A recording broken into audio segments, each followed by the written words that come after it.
আজকে আমি আপনাদেরকে এমন একটি জায়গায় নিয়ে যাব যে জায়গায় যদি আপনি রাতের বেলা যান তবে আপনি ফিরে আসতে অসম্ভব।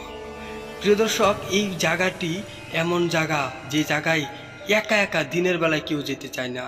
কেউ যদি রাতের বেলায় এই জায়গায় যায় অথবা এক রাত থাকে, আমি তাকে 50,000 টাকা দিব। প্রিয় দর্শক, এখানে কেন যায় না জানেন? কারণ এই জায়গাটা ঠিক কেরালা। এই জায়গায় কেন যায় না জানেন? কারণ এখানকার মানুষ কোন ধর্মের তা জানা যায় না। কারণ তারা মরার পিছে জ্বালায় না অথবা কবরও দেয় না। এখানে মারা গেলে কি করে জানেন?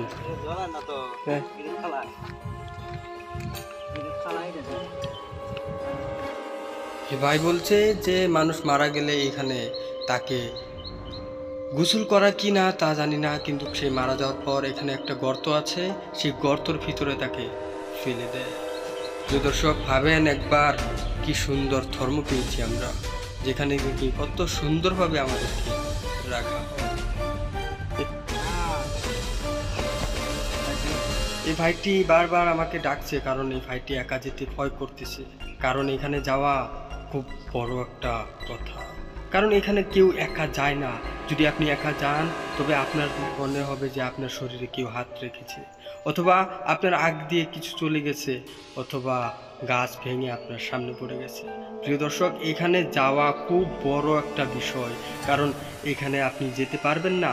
এই যে দেখতেছেন জায়গাগুলো, প্রত্যেকটা জায়গায় মানুষ পুরানো হয়, শ্মশান, এগুলো সব শ্মশান হয়।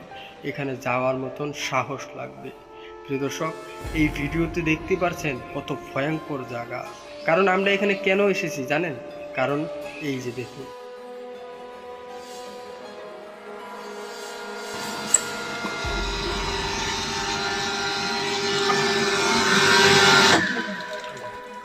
এখান থেকে পানি সাপ্লাই হয়।